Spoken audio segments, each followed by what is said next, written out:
छत्तीसगढ़ के सरकारी स्कूलों में आधुनिकीकरण के नाम पर बड़ा खेल।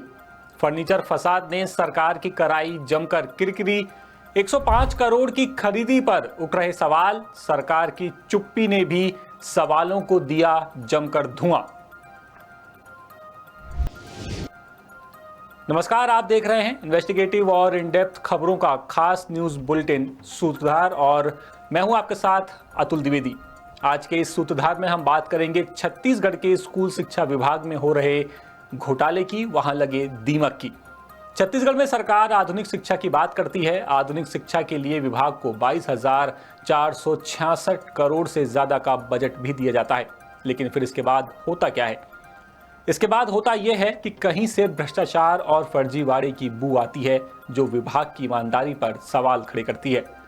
मामला छत्तीसगढ़ के स्कूलों को आधुनिक और स्मार्ट बनाने से जुड़ा हुआ है। स्कूलों के आधुनिकीकरण के तहत स्मार्ट क्लास, डिजिटल लाइब्रेरी और नई प्रयोगशालाओं के लिए कुल 250 करोड़ रुपए तय किए गए। इसी के तहत फर्नीचर खरीदने के लिए भी 105 करोड़ 20 लाख रुपए का प्रावधान किया गया। लेकिन अब यही खरीदी सवालों के घेरे में आ गई है। क्या है पूरा मामला, बता रहे हैं रायपुर से हमारे विशेष संवाददाता विनय वर्मा।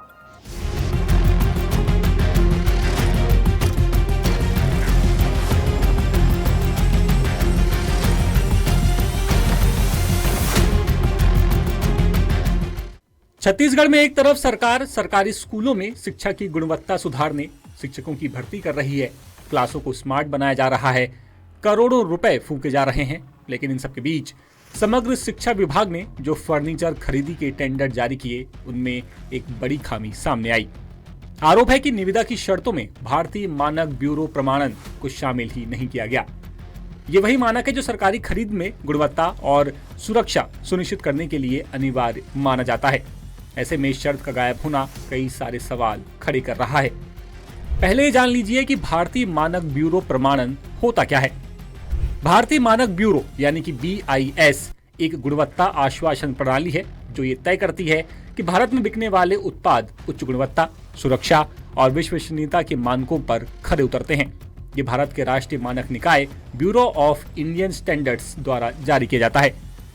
जानकारों का कहना है कि अगर बिना BIS मानकों की खरीदी होती है तो स्कूलों में खराब गुणवत्ता का फर्नीचर पहुंच सकता है। इससे न सिर्फ सरकारी पैसे की बर्बादी होगी, बल्कि बच्चों की सुरक्षा और सुविधाओं पर भी सीधा असर पड़ेगा। पहले भी कई बार स्कूलों में घटिया फर्नीचर सप्लाई को लेकर शिकायतें सामने आ चुकी हैं।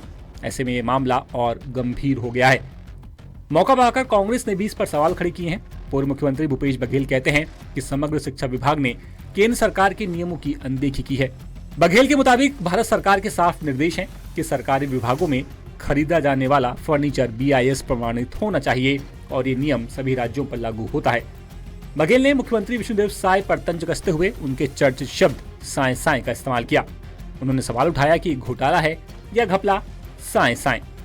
उन्होंने टेंडर को तत्काल निरस्त करते हुए चेतावनी दी है कि अगर सुधार नहीं किया गया तो सरकार को विधानसभा में और जनता के बीच जवाब देना पड़ेगा। लेकिन सरकार की तरफ से फिलहाल इस विवाद पर कोई स्पष्ट प्रतिक्रिया सामने नहीं आई है। लेकिन जिस तरह से आरोप लगे हैं, उससे सरकार पर दबाव लगातार बढ़ता जा रहा है। अगर जल्द स्थिति साफ नहीं की गई तो ये मामला बड़े राजनीतिक विवाद में बदल सकता है।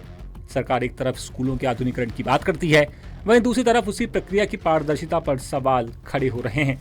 अब बड़ा सवाल यही है कि क्या सिर्फ लापरवाही है या फिर सिस्टम में सेंध का संकेत? आने वाले दिनों में इसका जवाब सरकार को देना ही होगा। अब आप ही बताइए, सरकारी स्कूलों की हालत सुधरे तो सुधरे कैसे? फिलहाल इस बुलेटिन में इतना ही। अब आप देखिए देश और प्रदेश की तमाम बड़ी खबरें, लेकिन उसके पहले आप हमारी वेबसाइट www.thesoot.com पर जरूर विजिट कीजिए। वहां पर हमारी जो खबरें हैं उन्हें आप पढ़िए। आपके सुझाव क्या हैं, आप हम तक वो पहुंचा सकते हैं, यूट्यूब पर भी और सोशल मीडिया प्लेटफॉर्म्स पर भी। तो फिलहाल अब मुझे दीजिए इजाजत। नमस्कार। अमेरिकी राष्ट्रपति डोनाल्ड ट्रंप ने दावा किया है कि ईरान अपने एनरिच्ड यानी कि संवर्धित यूरेनियम का भंडार अमेरिका को सौंपने के लिए तैयार हो गया है। एनरिच्ड यूरेनियम का इस्तेमाल परमाणु हथियार बनाने के लिए किया जाता है। ट्रंप ने व्हाइट हाउस में पत्रकारों से यह भी कहा कि दोनों देश शांति समझौते के काफी करीब हैं। उन्होंने कहा कि अगर ये डील हो जाती है तो तेल की सप्लाई शुरू हो जाएगी और हालात सामान्य हो जाएंगे। उन्होंने ये भी कहा कि अगर समझौता इस्लामाबाद में होता है तो वो पाकिस्तान भी जा सकते हैं। हालांकि ईरानी मीडिया ने ट्रंप के दावे को गलत बताया है और कहा है कि अमेरिकी राष्ट्रपति हवाई किले बना रहे हैं। देश के मैदानी राज्यों में भीषण गर्मी जारी है। गुरुवार को यूपी के बांदा में पारा 44 डिग्री के पार पहुंच गया। एमपी के नर्मदापुरम में 43 डिग्री, राजस्थान के बाड़मेर में 42.9 डिग्री पारा रिकॉर्ड किया गया है। दिल्ली, पंजाब, चंडीगढ़ और हरियाणा में पारा 40 से 45 डिग्री के बीच है। इधर राजस्थान के हनुमानगढ़ में बारिश के साथ ओले गिर रहे हैं। चूरू में भी तेज आंधी के साथ बारिश हुई है। मौसम विभाग के मुताबिक आज जयपुर समेत 5 से ज्यादा जिलों में बरसात हो सकती है। छत्तीसगढ़ में हीटवेव के चलते 11 दिन पहले ही स्कूलों में छुट्टियां कर दी गई हैं। मध्य प्रदेश के अनूपपुर डिंडोरी में भी स्कूलों का समय बदलकर सुबह 7 से 12 बजे तक कर दिया गया है। केरल के सबरीमाला मंदिर में महिलाओं की एंट्री को लेकर सुप्रीम कोर्ट में 5 दिन की सुनवाई हुई। याचिकाकर्ता की तरफ से एडवोकेट राजीव धवन ने कोर्ट में कहा कि आस्था या फिर विश्वास समय के साथ बदलते हैं। ये बदलाव किसी कानून से नहीं बन जाते, बल्कि ये बदलाव तो लोगों के बीच से ही उभर कर सामने आता है। इसके पहले 9 जजों की बेंच ने 15 अप्रैल की सुनवाई में कहा था कि करोड़ों लोगों की आस्था को गलत ठहराना सबसे मुश्किल कामों में से एक है। साथ ही ये भी कहा गया था कि सामाजिक सुधार के नाम पर धर्म को खोखला नहीं किया जा सकता। अमेरिका ईरान जंग के बीच आज सोने चांदी की कीमतों में गिरावट है। India Boolean and jewellers association के मुताबिक 10 ग्राम 24 कैरेट सोना 1,748 रुपए घटकर 1,51,000 पर आ गया है। इसके पहले गुरुवार को ये 1,53,000 पर था। वहीं 1 किलो चांदी 3,362 रुपए घटकर 2,48,000 पर आ गई है, जो 16 अप्रैल को 2,51,000 के पार थी। अमेरिका ईरान जंग के चलते सोना 49 दिनों में 7,739 रुपए और चांदी 18,770 रुपए सस्ती हुई है। जंग शुरू होने से एक दिन पहले 27 फरवरी को सोना 1,59,000 था और चांदी 2,67,000। नेपाल में भ्रष्टाचार के खिलाफ अब तक की सबसे बड़ी कार्रवाई शुरू हो गई है। प्रधानमंत्री बालन शाह की सरकार ने 5 सदस्यीय न्यायिक पैनल बनाया है, जो कि 2006 से लेकर के 2025-26 तक सार्वजनिक पदों पर रह रहे लोगों की संपत्ति की जांच करेगा। जांच के दायरे में 2005-6 से बाद के सभी 7 प्रधानमंत्रियों को शामिल किया गया है। इसमें सुशीला कोइराला, पुष्पकमल दहल, माधव कुमार नेपाल, जलनाथ खनाल, बाबूराम भट्टराई, केपी शर्मा ओली और शेर बहादुर देउबा शामिल है। इसके साथ ही 2 अंतरिम सरकारों के प्रमुख खिलराज रेग्मी और सुशीला कार की भी जांच के दायरे में आएंगे। लेटेस्ट,